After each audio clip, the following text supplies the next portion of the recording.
नमस्कार बच्चों, कक्षा 10वीं हिंदी कोर्स से क्षितिज भाग 2 पाठ नंबर 5 काव्यखंड।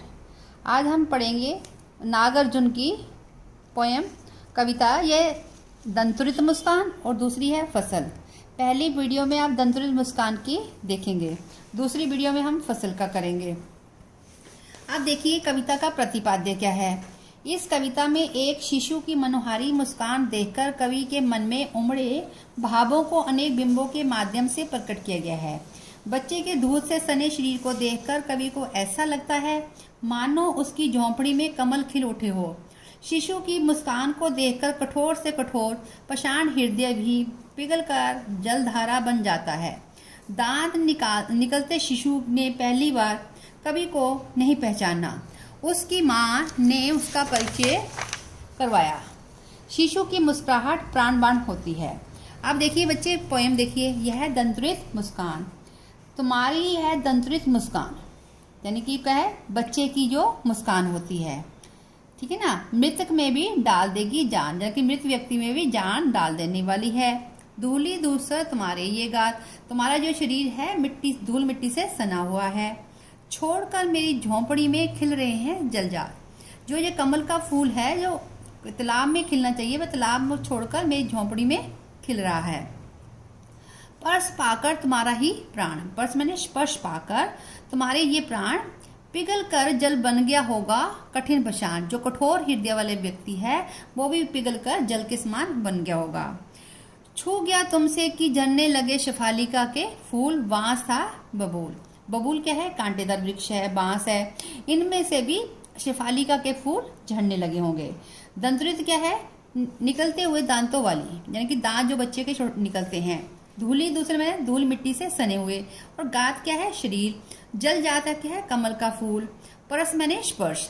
फिर द्वारा इसकी हिंदी देखेंगे बच्चे क्या है।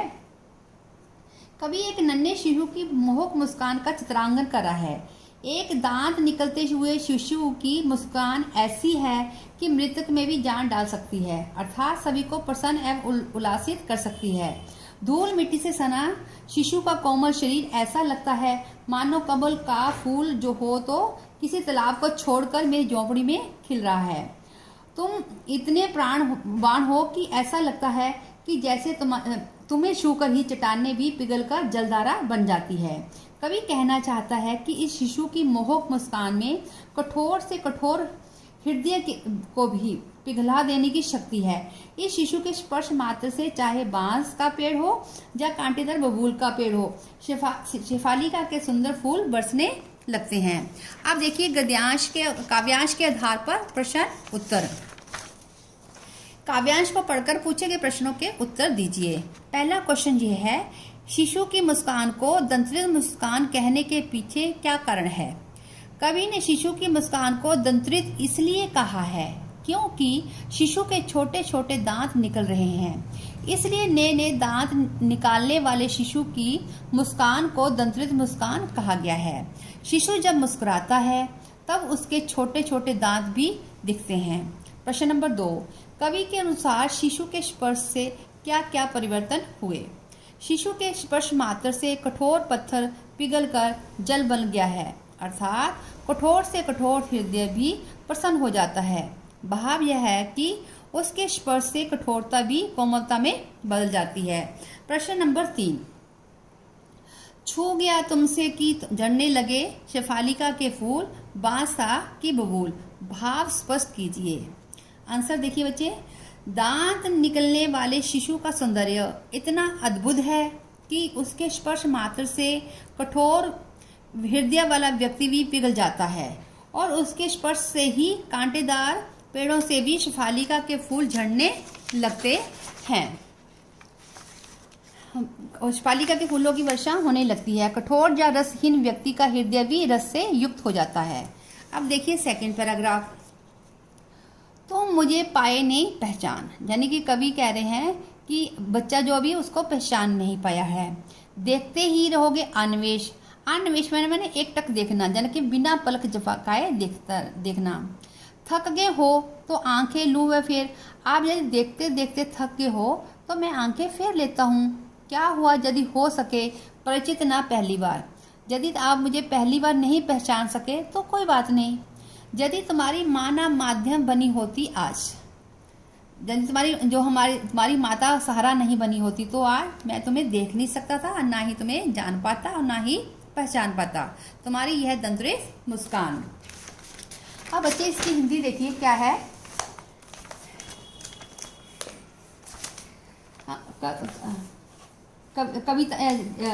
कवि दांत निकलने वाले शिशु की मुस्कान का मोहक चित्रण कर रहा है।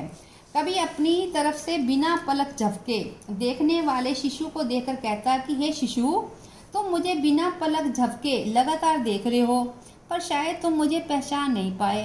पर क्या तुम मुझे इसी प्रकार निहारते रहोगे? मुझे देखते देखते वास्तव में थक गए हो। कवि का प्रश्न है कि यदि तुम मुझे देखते देखते वास्तव में थक गए हो तो क्या मैं आंखें फेर लूं, अर्थात क्या मैं तुमसे अपनी दृष्टि हटा लूं?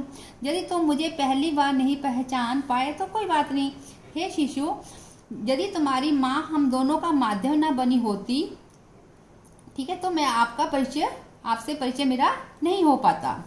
ठीक है, आगे देखिए क्वेश्चन। तुम मुझे पाए नहीं पहचान, कवि का ऐसा क्यों कहा? शिशु ने जब एक अनजान व्यक्ति यानी कवि को पहली बार देखा तो वो उसे पहचान नहीं पाया, क्योंकि शिशु भी केवल उसी व्यक्ति को पहचानता है जो उसके आसपास रहता है, अर्थात जिसके चेहरे से वह परिचित होता है। कवि तो शिशु के लिए एकदम अपरिचित था। प्रश्न नंबर 2, शिशु ने कवि को किस प्रकार पहचाना?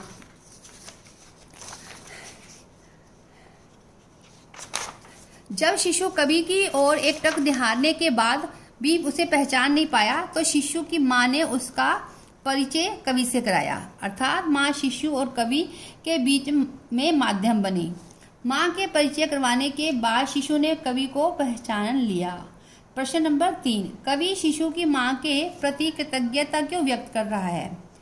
कवि शिशु की माँ के प्रति आभार व्यक्त कर रहा है कि यदि वह उसका परिचय शिशु से ना करवाती तो शिशु कवि को पहचान नहीं पाता और कवि को शिशु की दंतुरित मुस्कान का आनंद लेने का अवसर भी हाथ में नहीं लगता। आगे देखिए बच्चे, तीसरा पैराग्राफ है, धन्य तुम, यानी कि धन्य तुम किसे कहा गया है? बच्चे को। माँ भी तुम्हारी धन्य है, यानी कि माता भी तुम्हारी क्या है? धन्य है। चिर प्रवासी, यानी कि कवि बहुत समय से बाहर है। मैंने इधर उधर घूमता रहा। मैं अन्य, इस अतिथि से प्रिय तुम्हारा क्या रहा संपर्क, यानी कि कवि वो अतिथि के समान है। जिस प्रकार अतिथि आता है उसको पहचान नहीं पाते, उसी प्रकार है। उंगलियां माँ की कराती रही मधुपर्क, यानी कि बच्चे को जो खिलाती थी माँ खिलाती थी। मधुपर्क क्या होता है? जिसमें घी, दही, शहद, जल और दूध का मिश्रण का बनता है। वो कौन खिलाता था? माँ खिलाती थी। देखते तुम इधर कनकी मार, यानी कि तिरछी नजर से तुम मुझे देख रहे हो, और होती जबकि आंखें चार आमने सामने हो जाती है, तब तुम्हारी दंतरुत मुस्कान मुझे बहुत सुंदर लगती है, शोभायमान मैंने शोभायमान लगती है। अब बच्चे इसकी सुनिए हिंदी। शिशु, अपनी सुंदर छवि के कारण तुम धन्य हो और तुम जन्म देने वाली तुम्हारी माँ भी धन्य है। मैं तो लंबे समय तक घर से बाहर रहने वाला प्राणी हूँ, इसलिए तुम दोनों से अलग है।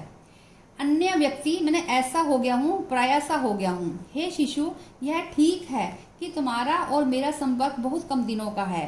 वह तो तुम्हारी माँ है जो अपनी उंगली से तुम्हें पंचामृत का पान कराती रही है, अर्थात तुम्हें स्नेह देती रही है। हे शिशु, जब तुम कनखी मारकर मुझे देखने का यत्न करते हो, मुझे पहचानने का यत्न करते हो और हम दोनों की नजरें मिलती है, तो तुम्हारी ये दंतुरित मुस्कान बहुत सुंदर लगती है। आगे बच्चे प्रश्न देखिए इसके। पहला प्रश्न है, दंतुरित मुस्कान से कवि का क्या तात्पर्य है? दंतुरित मुस्कान का प्रयोग कवि ने एक ऐसे शिशु की मुस्कान के लिए किया है जिसके दांत अभी अभी निकले हो, तथा जब वह शिशु मुस्काए तो उसके छोटे छोटे दांत भी दिखे। प्रश्न नंबर 2, कवि ने स्वयं को प्रवासी इत्र क्यों कहा है? कवि काफी समय से घर के बाहर रहता है, इसलिए वह स्वयं को प्रवासी कह रहा है। इसलिए वह शिशु के लिए एक अनजान व्यक्ति हो गया है। कवि ने इसलिए स्वयं के लिए इत्र शब्द का प्रयोग किया है। शिशु ने कवि को पहली बार उसी तरह देखा है जैसे घर में आया हुआ कोई अतिथि हो। प्रश्न नंबर 3, कवि को बच्चे की मुस्कान कब सुंदर लगती है? उत्तर देखिए बच्चे, कवि को बच्चे की मुस्कान तब बहुत सुंदर लगती है जब वह कनखी मारकर यानी कि तिरछी निगाहों से कवि की ओर देखता है और कवि से उनकी नजरें मिल जाती हैं। बच्चों, आप पाठ्य पुस्तक के क्वेश्चन देखिए कौन कौन से हैं। पहला क्वेश्चन था, आपकी पाठ्य पुस्तक है, बच्चे की दंतरित मुस्कान का कवि के मन पर क्या प्रभाव पड़ता है। बच्चे की दंतरित मुस्कान का कवि के मन पर बहुत गहरा प्रभाव पड़ता है। उसकी मुस्कान मनभावन है। उसे देखकर कवि को लगता है कि मानो उसके मृतक शरीर में प्राणों का संचार हो गया हो।